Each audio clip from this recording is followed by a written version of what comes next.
Hello student. তো আমরা পড়ছিলাম রাসায়নিক গতিবিদ্যা। তো সেখানে আমরা শেষ করেছিলাম যেখানে অ্যাভারেজ রেট অফ রিয়াকশন আর ইনস্ট্যান্টেনিয়াস রেট অফ রিয়াকশন। ঠিক আছে, তো সেখানে একটা টপিক বাদ গিয়েছিল যে গ্রাফিক্যাল রিপ্রেজেন্টেশনটা। ঠিক আছে, ইনস্ট্যান্টেনিয়াস রেটের গ্রাফিক্যাল যে রিপ্রেজেন্টেশন সেটা একটু বাদ ছিল, সেটা বলছি দেখো। তো সবাই হেনে দিতে পারো graphical representation of instantaneous rate of reaction। ঠিক আছে, মানে হচ্ছে বিক্রিয়ক বা বিক্রিয়াজাত পদার্থের গাঢ়ত্ব বনাম সময়ের একটা লেখচিত্র। দেখো, সাপোজ এটা একটা গ্রাফ, এটা একটা গ্রাফ। ঠিক আছে, এটা সাপোজ ধরো বিক্রিয়ক বা রিয়াক্ট্যান্টের গাঢ়ত্ব দিল, এখানে একটা সময় দিয়ে দিল, টাইম। ঠিক আছে, এখানেও প্রোডাক্টের গাঢ়ত্ব দিয়ে দিল, কনসেন্ট্রেশন অফ প্রোডাক্ট, আর এখানেও টাইম দিয়ে দিল। ঠিক আছে, এবার দেখো দিয়ে এরকম একটা, আমরা কি জানি রিয়াক্ট্যান্টের গাঢ়ত্ব সবসময় কমে সময়ের সাথে সাথে, আর প্রোডাক্টের গাঢ়ত্ব সবসময় বাড়ে। এরকম দিয়ে দেওয়ার পরে যেহেতু ইনস্ট্যান্টেনিয়াস রিয়াকশন রেট বা তাৎক্ষণিক বিক্রিয়ার হার, তো আমাদের যে কোনো মুহূর্তে বা যে কোনো একটা সময়ের কোনো একটা রিয়াক্ট্যান্টের গাঢ়ত্ব বলে দিল। ঠিক আছে, দিয়ে আমাদের সেখান থেকে কিন্তু বিভিন্ন ধরনের কোশ্চেন করতে পারে। সেক্ষেত্রে আমাদের কি করতে হবে, দেখো যে মুহূর্তের গাঢ়ত্বটা আমাদেরকে গাঢ়ত্বটা বলে দেবে, আমরা কি করব, সেখান থেকে একটা স্পর্শক টানবো। ঠিক আছে, স্পর্শক যেটাকে বলা হচ্ছে ট্যানজেন্ট। ঠিক আছে, এই স্পর্শক টানার পর আমরা সেখানে কি করব, সেখানে একটা অ্যাঙ্গেল দেখব, অ্যাঙ্গেল। সেখানে হচ্ছে কোনো একটা অ্যাঙ্গেলও বলে দিতে পারে সেখানে। ঠিক আছে, ম্যাথে এবার দেখবো আমরা কোন অ্যাঙ্গেলটা সবসময় নেব। আমরা সবসময় কিন্তু পজিটিভ এক্স অ্যাক্সিসের দিকে। আমরা কিন্তু অ্যাঙ্গেলটা এখানেও নিতে পারতাম, কিন্তু এখানে আমরা অ্যাঙ্গেলটা নেব না, কারণ এটা কিন্তু নেগেটিভ এক্স অ্যাক্সিসের সাথে। অ্যাঙ্গেলটা কোন অ্যাঙ্গেল নেব, সবসময় যেটা পজিটিভ এক্স অ্যাক্সিসের সাথে অ্যাঙ্গেল হবে সেই অ্যাঙ্গেলটা আমরা নেব। এবং অবশ্যই আমরা জানি সেই অ্যাঙ্গেলটা কিন্তু বলা হয় নর্মালি ট্যান থিটা। ঠিক আছে, এটা কিন্তু ট্যান থিটা, এবং এখান থেকে কিন্তু আমরা এই গ্রাফের স্লোপটা পাবো। Slope is equal two tan theta. এটা তোমরা ম্যাথে আরো ভালো বুঝবে, কারণ ট্যান থিটা ইকুয়াল টু কি লেখা হয়, ডি ওয়াই, এটা ওয়াই অ্যাক্সিস, এটা এক্স অ্যাক্সিস, তো সেখানে লেখা হয় ডি ওয়াই বাই ডিএক্স। এবার ভাবো ধরো এখানে কোনো একটা রিয়াকশন দিয়েছে, ধরো 2a প্লাস 3b থেকে 4c। ঠিক আছে, সাপোজ এখানে ধরো দিয়েছে বি এর রিয়াক্টান দিয়েছে, আর এখানে একটা টাইম দিয়ে দিয়েছে, তখন আমরা এখান থেকে কি বার করতে পারবো, দেখো ডিবি বাই ডিটি। এখান থেকে কিন্তু আমরা এর কনসেন্ট্রেশনটা বার করতে পারবো। ঠিক আছে, এবং এটা বার করার ফলে কি বার, এখান থেকে আমরা কি বার করতে পারবো, কোনো একটা রিয়াকশনের রেট বার করতে পারবো, রেট অফ রিয়াকশন। এবং রেট অফ রিয়াকশন বার করার পরে আরও যদি কিছু চাই সেখান থেকে আমরা সেটাও বার করতে পারবো। ঠিক আছে, তো একটা এক্সাম্পল লিখে দেখো একটু, তাহলে আরও বিষয়টা ক্লিয়ার হবে। দেখো সবাই এক্সাম্পলটা, তো এখানে 2a প্লাস 3b থেকে প্রোডাক্ট আছে, এখান থেকে বলেছে রেট অফ রিয়াকশন বার করতে, আর rate of appearance of P, মানে পি উৎপন্ন হওয়ার হারটা বার করতে বলেছে। এবং এখানে একটা গ্রাফিক্যাল রিপ্রেজেন্টেশন দিয়ে দিয়েছে, এখানে একটা অ্যাঙ্গেল বলে দিয়েছে। ঠিক আছে, কার সাপেক্ষে না কনসেন্ট্রেশন অফ বি সাপেক্ষে টাইমের। ঠিক আছে, এখান থেকে তোমরা সবাই জানো, দেখো আমরা তো রেট সবাই লিখতে হবে, যে রেট কি, রেট আর ইজিক্যাল টু কে ইন্টু, যেটা আমরা লিখি যে মাইনাস হাফ, যেভাবে আমরা লিখি rate of reaction R is equal to rate of reaction R is equal to minus half dA by dt is equal to minus 1 by 3 d concentration of B by dt is equal to 1 by 1 d concentration of P by dt। ঠিক আছে, এবার দেখো আমরা এই গ্রাফটা থেকে আমরা এই মানটা কিন্তু বার করতে পারবো। ঠিক আছে, ডিবি বাই ডিটিটা কিভাবে বার করতে হবে, দেখো যে DB by DT is equal to কি, DB by DT is equal to কি, স্লোপ। আর স্লোপ মানে কি, ট্যান থিটা। ট্যান, দেখো ট্যান থিটা, এবার আমরা কি বলেছিলাম, সবসময় আমরা কোন অ্যাক্সিস নেব, পজিটিভ অ্যাক্সিস। এখানে আমাদের কিন্তু নেগেটিভ অ্যাক্সিস দেওয়া আছে, তো আমরা যদি স্লোপ বার করতে চাই তাহলে পজিটিভ অ্যাক্সিস নিতে হবে। তাহলে এটা যদি 35 ডিগ্রি হয় তাহলে এটা কত হবে, 180 মাইনাস 45 ইজ ইকুয়াল টু কত, 135 ডিগ্রি। তো ট্যান 135, এবার ট্যান 135-এর মান তোমরা বার করবে। ঠিক আছে, দেখবে মেবি -1। ঠিক আছে, এবং এটা আসবে। এবার এখান থেকে আমরা কি বার করতে পারবো, রেট বার করতে পারবো। ঠিক আছে, রেট থেকে আমরা যেই রেট বার হয়ে যাবে সে কিন্তু আমরা রেট অফ অ্যাপিয়ারেন্স অফ পিটাও কিন্তু আমরা বার করতে পারবো। তো এটা বাড়ির থেকে করবে। ঠিক আছে, এটা হোমওয়ার্ক থাকলো। তারপর আমরা একটা নতুন টপিকে আসবো। দেখো, নতুন টপিকে আসার আগে আর একটা বলে দিই। সাপোজ এরকমও দিতে পারে,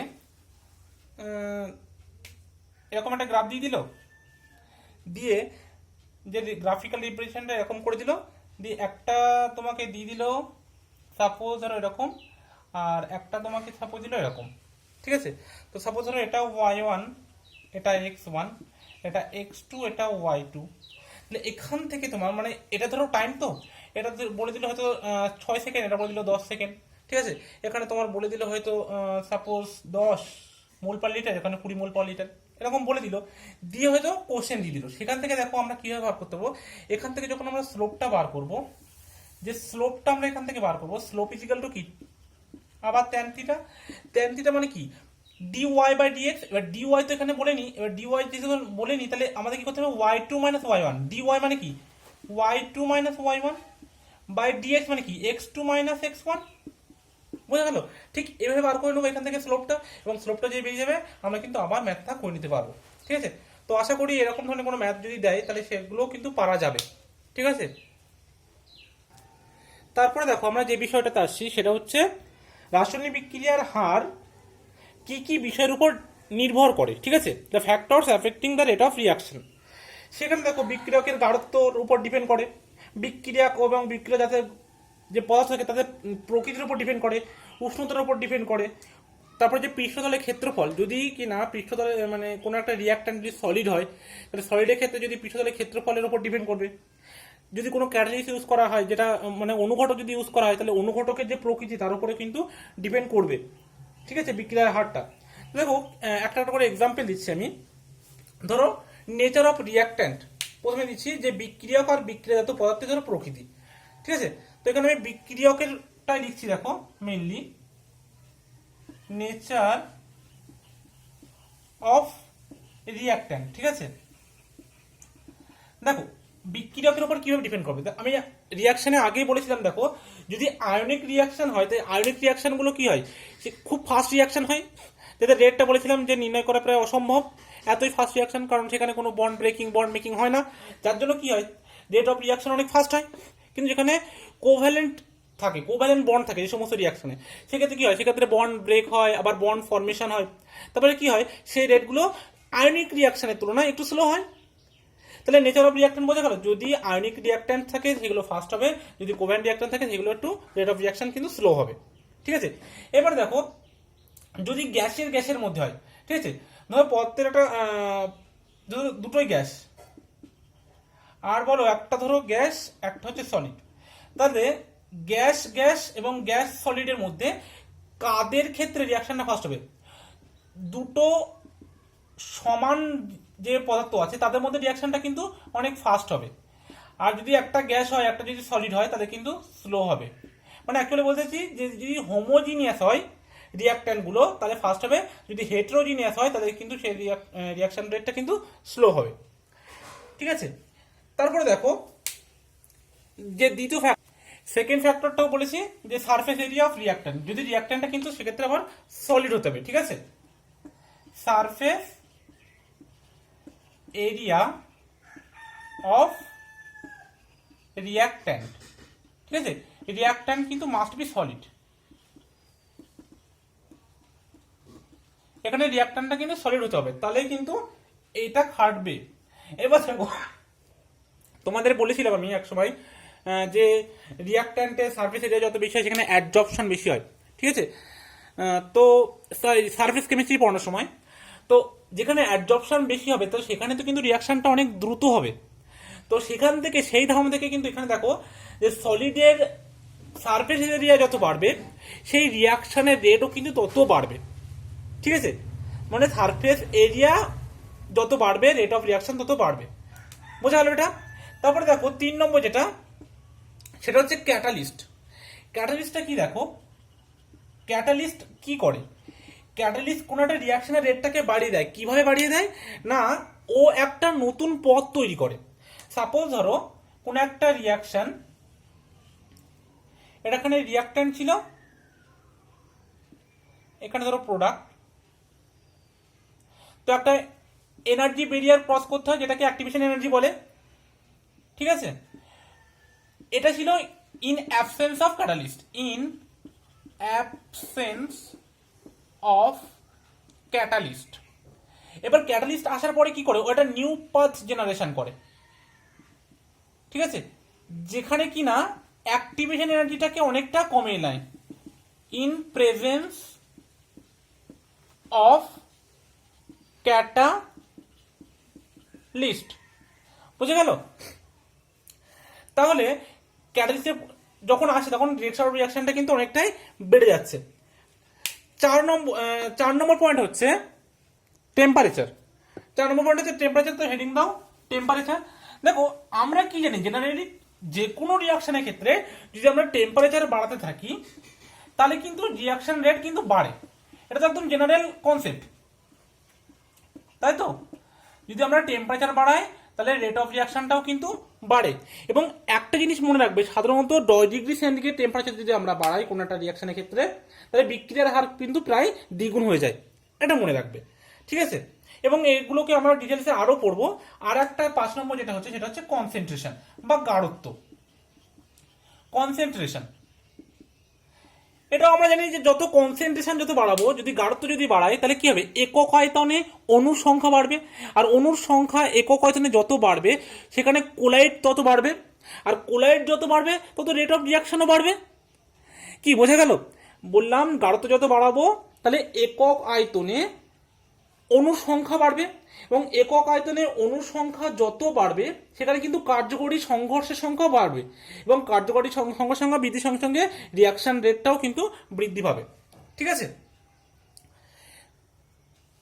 কিন্তু এখানে একটা কথা বলে রাখি, কখনো কখনো কিন্তু রেট অফ রিয়াকশন আমরা কনসেন্ট্রেশন যদি বাড়িয়ে দিই রিয়াক্ট্যান্টে কিন্তু কমতেও পারে, ঠিক আছে। আবার কখনো কখনো আনএফেক্টেড হতে পারে, যে কোনো প্রভাবই পড়বে না, ঠিক আছে।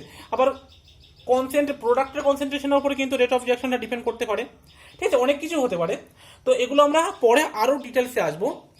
তো এবার আমরা যেটা শুরু করবো সেটা হচ্ছে রেট ল, মানে বিক্রিয়ার গতি বা বিক্রিয়ার হার, ঠিক আছে। তো সবাই হেডিং দাও রেট ল।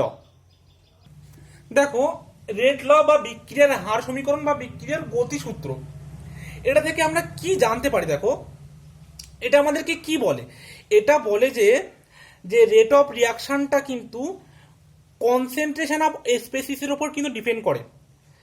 যে রেট অফ রিয়াকশন সেটা কিসের উপর ডিপেন্ড করে না, ওই রিয়াকশনে যতগুলো স্পেসিস থাকে সেটা রিয়াক্ট্যান্ট হতে পারে আবার প্রোডাক্ট হতে পারে, তাদের গাঢ়ত্বের উপর কিন্তু নির্ভর করে, ঠিক আছে। এবং এই যে গাঢ়ত্বের উপর নির্ভর করা এটা কিন্তু খুবই একটা জটিল ব্যাপার, মানে কখনো কিভাবে ডিপেন্ড করবে গাঢ়ত্বের উপরে সেটা কিন্তু আমরা নর্মালি বলতে পারি না। সেটা কিন্তু একটা পরীক্ষালব্ধ বিষয়, ঠিক আছে। এটা কিন্তু একমাত্র পরীক্ষালব্ধ ফল থেকে আমরা জানতে পারি, ঠিক আছে। এবং সেই পরীক্ষালব্ধ ফল থেকে আমরা কিভাবে জানতে পারি সেটা নিয়ে আলোচনা এবার করছি। দেখো দেখো বিক্রিয়ক বা বিক্রিয়াতে গাঢ়ত্বের উপর কিভাবে ডিপেন্ড করে সেটা নিয়ে বিজ্ঞানী গুলবার্গ এবং বেগ নামক দুজন বিজ্ঞানী তারা কিন্তু একটা ভরক্রিয়া সূত্র দিয়েছিল, এবং সেই ভরক্রিয়া সূত্র থেকে কিভাবে বিক্রিয়ার হার নির্ণয় করা সে কথাও কিন্তু বলেছিল। সেই ভরক্রিয়া সূত্রে বলা হয়েছিল যে একটা স্থির উষ্ণতায় কোনো রাসায়নিক বিক্রিয়ায় কোনো একটা মুহূর্তে বিক্রিয়ার হার বিক্রিয়ার সমিত যে সমীকরণ সেই অনুযায়ী অণুর সংখ্যার ঘাতে উন্নীত করা হবে, এবং উন্নীত বিক্রিয়াগুলি সেই মুহূর্তের সক্রিয় ভরের সমানুপাতি হবে, ঠিক আছে। মানে কি বলছে, যে বিক্রিয়ায় অংশগ্রহণকারী বিক্রিয়কগুলির সক্রিয় ভর বৃদ্ধি বা হ্রাসে বিক্রিয়া হার কিন্তু বৃদ্ধি বা হ্রাস পাবে। দেখো যদি আমি একটা এক্সপ্রেশন দিয়ে লিখি, মানে এক্সাম্পল দিয়ে, তাহলে ব্যাপারটা কিন্তু আরেকটু ভালো বোঝা যাবে। তোমরা ভরক্রিয়া সূত্রটা বই থেকে একবার দেখে নেবে, আমি জাস্ট একটা এক্সাম্পল দিয়ে বোঝাচ্ছি। দেখো দেখো গুলবার্গ এবং বেগের ল অনুযায়ী সাপোজ একটা রিয়াকশন, জেনারেল রিয়াকশন A+2B থেকে প্রোডাক্ট হচ্ছে, তো rate of reaction R is equal to K into concentration of A to the power 1 concentration of B to the power 2। মানে এই কেটা কি, এটা হচ্ছে একটা রেট কনস্ট্যান্ট, যেটাকে হার ধ্রুবক বলা হয়, অনেক সময় কেটাকে আবার বলা হয় অর স্পেসিফিক রিয়াকশন রেট। ঠিক আছে, এটাকে অনেক সময় বলা হয় স্পেসিফিক রিয়াকশন রেট, আপেক্ষিক বিক্রিয়ার হারও কিন্তু বলা হয়। এবার দেখো বিজ্ঞানী গুলবার্গ এবং ভেক কি বলেছিল, যে এই রেট অফ রিয়াকশনটা এই এর যে সহগ থাকবে স্টয়চিওমেট্রিক কোএফিসিয়েন্ট, স্টয়চিওমেট্রিক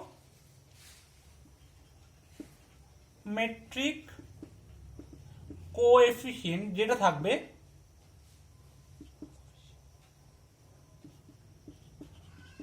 সেটা তার পাওয়ারে চলে যাবে।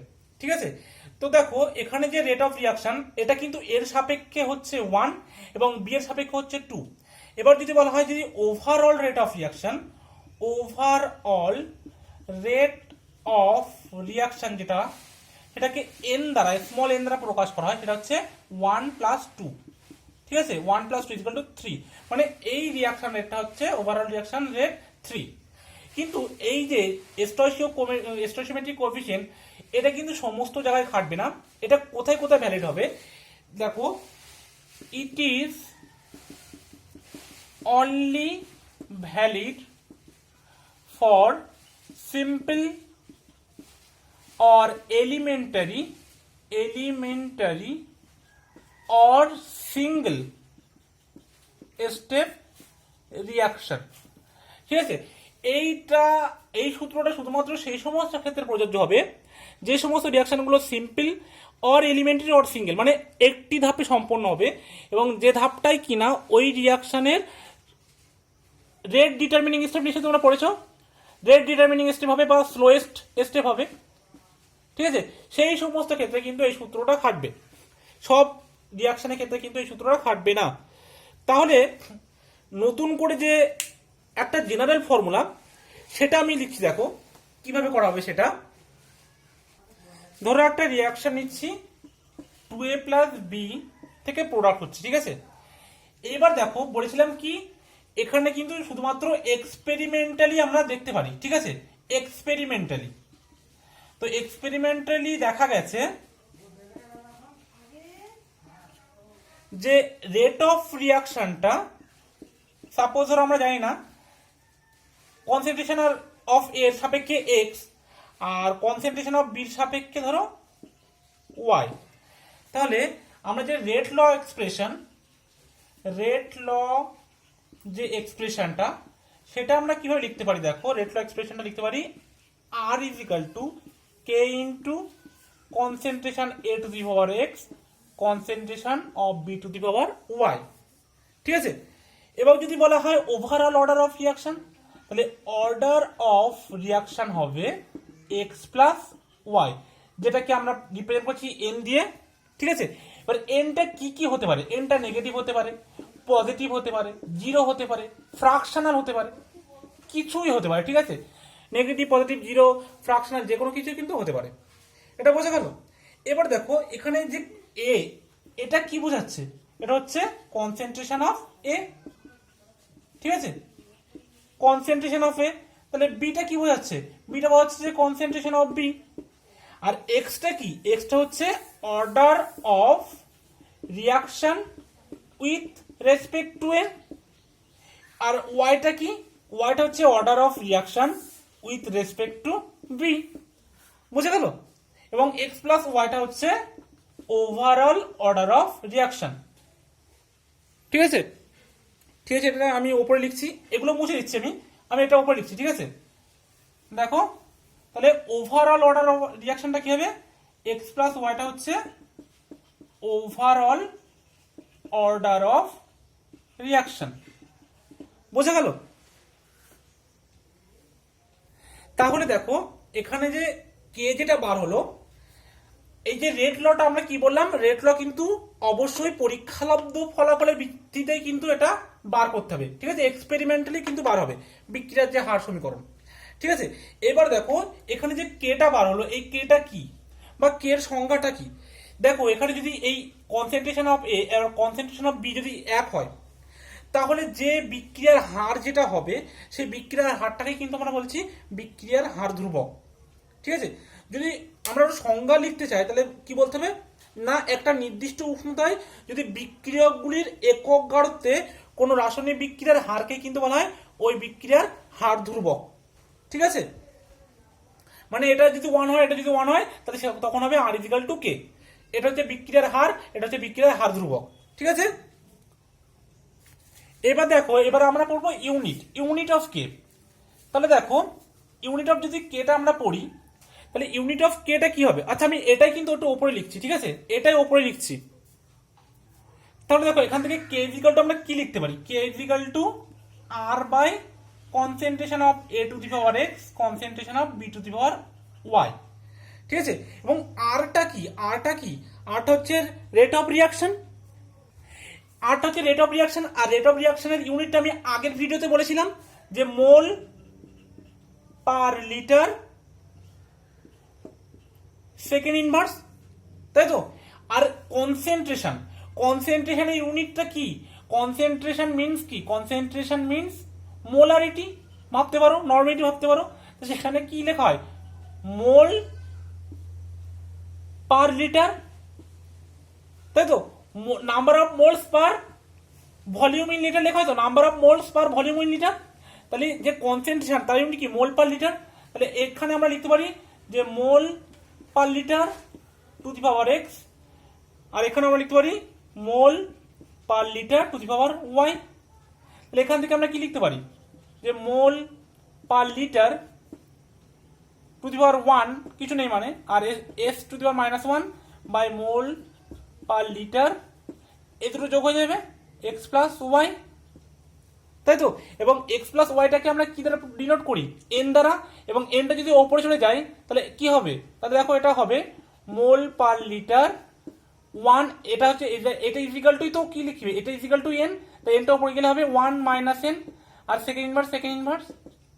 তাহলে এটা কিন্তু কে এর ইউনিটের জেনারেল ফর্মুলা, অর্থাৎ K is equal to mole per litre to the power 1 minus N second inverse. বুঝে গেল, এটা কিন্তু ভেরি ভেরি ভেরি ইম্পর্টেন্ট এটা। ঠিক আছে, কারণ আমরা যদি কোনো জায়গায় কে এর ইউনিট জানতে পারি সেখান থেকে কিন্তু আমরা অর্ডারটা বার করতে পারবো, কারণ কে এর যে ইউনিট সেটা কিন্তু রিয়াকশনের অর্ডারের উপর ডিপেন্ড করে। ঠিক আছে, এবার দেখো যে কিভাবে কোনো একটা অর্ডারের উপর মানে এন এর উপর কিভাবে রেটের কে এর মানটা ডিপেন্ড করে। দেখো সাপোজ ধরো এখানে লেখা আছে ধরো অর্ডার অফ রিয়াকশন, যেটা কিনা এন দ্বারা ডিনোট করা হয়, আর এখানে লেখা আছে ধরো ইউনিট অফ কে।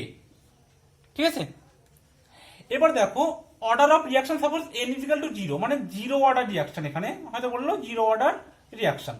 তাহলে জিরো অর্ডার রিয়াকশনের ক্ষেত্রে আমরা কে এর যেটা ফর্মুলা পেয়েছি এই যে mole per litre to the power 1 minus N second inverse. তাহলে এখান থেকে আমরা কি পাবো, এন এর মান 0 বসাবো, তাহলে এন এর মান যদি আমরা 0 বসাই তাহলে এটা কি পাবো, mole per litre second inverse পেয়ে যাবো, মানে এটা হয়ে যাবে mole per litre second inverse. তাহলে জিরো অর্ডার রিয়াকশনের ক্ষেত্রে যে ইউনিটটা হবে সেটা হচ্ছে mole per litre second inverse. Suppose N is equal to 1, মানে যেটা দেখাচ্ছে ফার্স্ট অর্ডার রিয়াকশন। ঠিক আছে, ফার্স্ট অর্ডার রিয়াকশনের ক্ষেত্রে হবে তোমার, দেখো যদি আমরা এখানে 1 বসাই তাহলে 1 মাইনাস 1 মানে 0, 0 মানে এটা টোটালি 0, তাহলে ইউনিট অফ কি হবে সেকেন্ড ইনভার্স। তাহলে কোথাও যদি কে এর ইউনিট দেওয়া থাকে সেকেন্ড ইনভার্স তাহলে আমরা সেখান থেকে বুঝে যাবো এটা ফার্স্ট অর্ডার রিয়াকশন। ঠিক আছে, যদি এন ইকুয়াল টু 2 দেওয়া থাকে সাপোজ মানে এটা সেকেন্ড অর্ডার রিয়াকশন, সেক্ষেত্রে আমরা এখানে 2 বসাবো, তাহলে 1 মাইনাস 2 মানে -1, তাহলে আমরা সেখানে কি পাবো mole per litre to the power -1 second inverse এরকম। এবার যদি আরো কোন রকম থাকে, যদি এন ইকুয়াল টু -1/2 থাকে বা এন ইকুয়াল টু অন্য কিছু থাকে, তাহলে আমরা সেভাবে ইউনিট অফ কেটা কিন্তু বার করতে পারবো। ঠিক আছে, তো আজকে এই পর্যন্ত থাকছে, নেক্সট দিন আমরা পরের টপিক নিয়ে আলোচনা করব। Thank you.